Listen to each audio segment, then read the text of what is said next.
एक बहुत धनवान साहूकार था जिसके घर धन आदि की कोई कमी नहीं थी।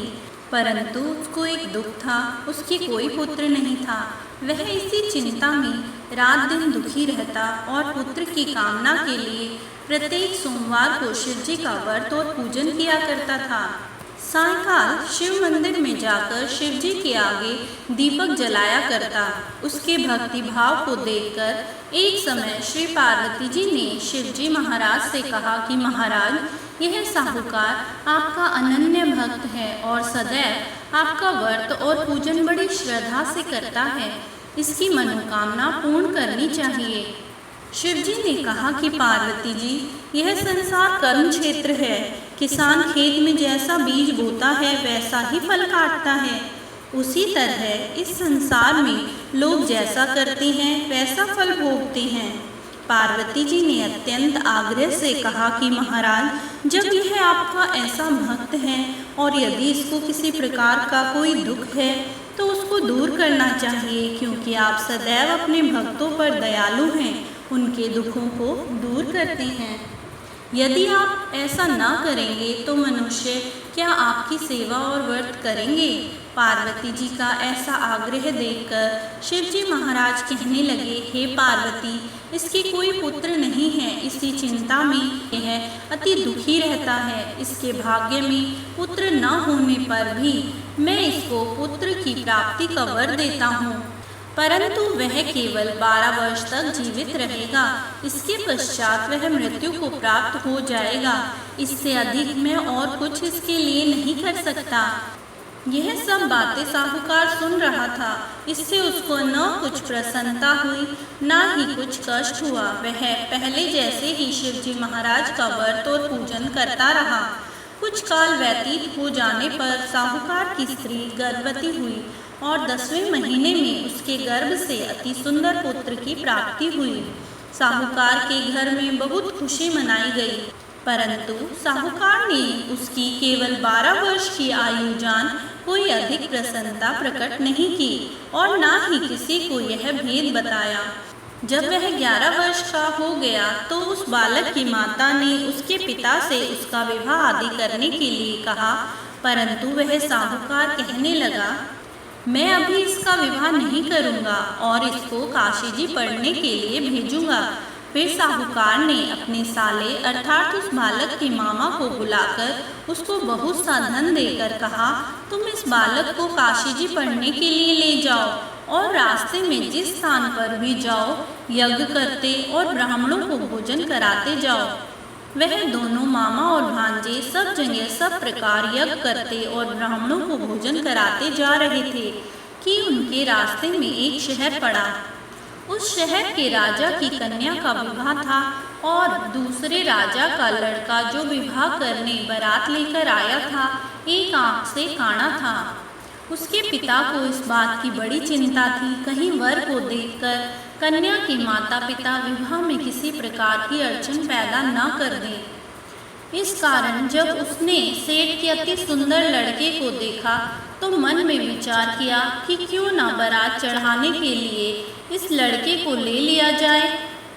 राजा ने उस लड़के के मामा से यह बात कही तो मामा ने स्वीकार कर लिया। राजा ने लड़के को वर के कपड़े पहनाए और घोड़ी पर चढ़ाकर बारात चढ़ाने के लिए ले गया। वहाँ बड़ी सुंदरता से सब कार्य हो गए। वर के पिता ने सोचा कि अगर विवाह कार्य भी लड़के से करा दिया जाए तो क्या बुराई है। ऐसा विचार करके लड़के और उसके मामा ने उनसे कहा कि आप फेरों और कन्यादान के भी काम करा दें तो आपकी बड़ी कृपा होगी। हम इसके बदले में बहुत कुछ दान दे देंगे। उन्होंने स्वीकार कर लिया और विवाह कार्य भी बहुत अच्छी तरह से हो गया। परंतु जिस समय लड़का जाने लगा तो उसने राजकुमारी की चुनरी के पल्ले पर लिख दिया कि तेरा विवाह तो मेरे साथ हुआ है, परंतु जिस राजकुमार के साथ तुमको भेजेंगे वह काना है। मैं तो काशी जी पढ़ने जा रहा हूँ। जब उस राजकुमारी ने अपनी चुनरी पर ऐसा लिखा हुआ पाया तो उसने राजकुमार के साथ जाने से मना कर दिया और कहा, यह मेरा पति नहीं है, मेरा विवाह इसके साथ नहीं हुआ, वह तो काशी जी पढ़ने गया है। राजकुमारी के माता पिता ने अपनी कन्या को विदा नहीं किया और बारात वापस चली गई।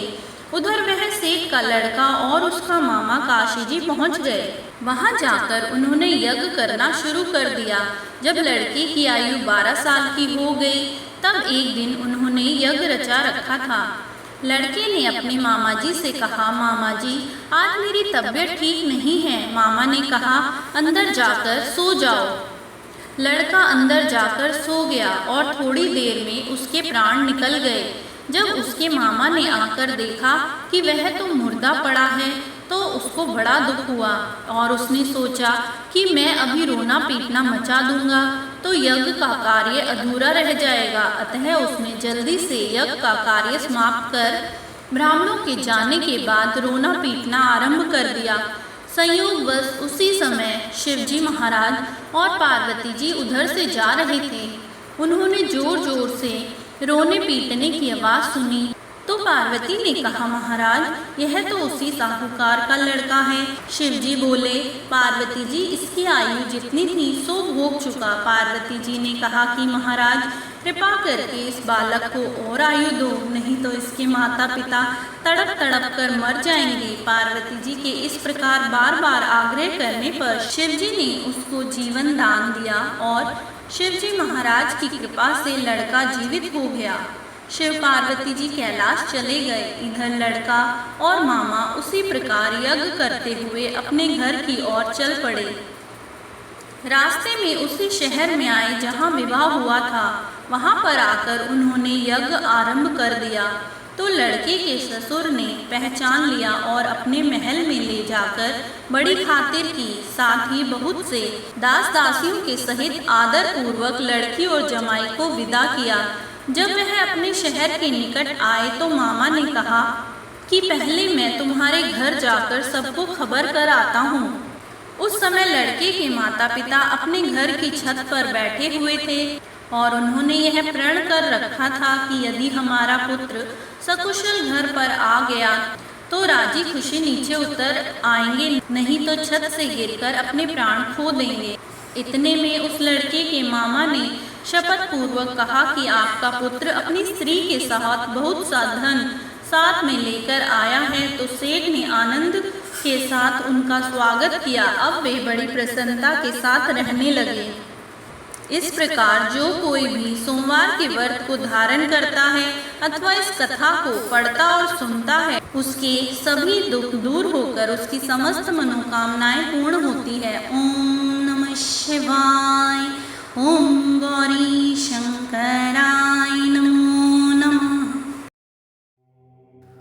ओम नमः शिवाय। ओम नमः शिवाय। ओम नमः शिवाय। ओम नमः शिवाय। ओम नमः शिवाय। ओम नमः शिवाय। ओम